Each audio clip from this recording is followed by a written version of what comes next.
Latest na tayo sa Egypt kung saan kanina nga nagkakanta ng tumawid ang ilan nating kababayan mula po sa Gaza. Live mula sa Giza, Egypt, si Rafi Tima. Rafi. Salamat, Emil. Bukod sa tulong pinansyal, tiniyak ng gobyerno na babantayan din ang mental health ng mga Pilipinong nagbalik bansa matapos maipit sa gitna ng giyera ng Israel at grupong Hamas. Nakatutok si Sandra Aguinaldo. Ito na ang ika-6 na batch ng mga overseas Filipino worker mula sa Israel na nagbalik sa Pilipinas. 42 ang lumapag sa NAIA Terminal 3 kanina. Kaya sa kabuuan, nasa 184 na ang Pilipinong nagbalik sa bansa sa gitna ng giyera ng Israel at Hamas sa Gaza. Isa sa kanila, si Guillermo Umayam Jr., tubong Isabela, hotel worker sa Israel. Kwento niya, nakabase siya sa Batyam City na malapit sa Gaza kaya nasaksihan niya ang palitan ng rocket ng Israel at Hamas na yumanig sa kanilang lugar. Sa araw-araw na pagtatrabaho namin, minsan nasa loob kami ng bus, gano'n, tapos magsisirena, kailangan naming bumaba sa bus para lang magtago, maghanap ng aming makukublihan para i-save ang aming mga sarili. Araw-araw po, wala pong araw na hindi tumama ang rockets doon sa aming area.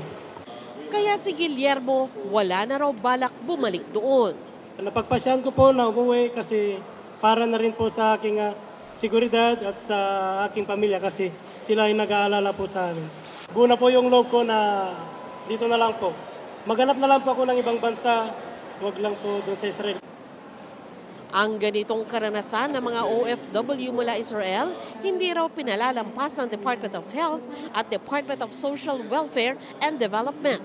Kakamustahin daw nila ang mental health ng mga nagsiuwi hanggang makarating na sa kani-kanilang lugar.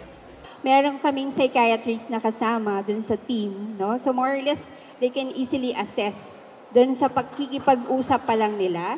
So merong reporting na ginagawa. Pagtitiyak ng Department of Migrant Workers at Department of Foreign Affairs, magpapatuloy ang repatriation ng mga OFW na nais umuwi mula Israel, Lebanon at West Bank. There are circumstances beyond the control, and this is something that has to be worked out also from a political perspective, not only between the countries involved, but the whole UN system. Para sa GMA Integrated News, Sandra Aguinaldo, nakatutok 24 oras. Mga kapuso, samahan nyo kaming tumutok 24 oras. Bisitahin at mag-subscribe sa GMA Integrated News sa YouTube. Sa mga kapuso abroad, bisitahin ang GMA Pinoy TV at www.gmanews.tv.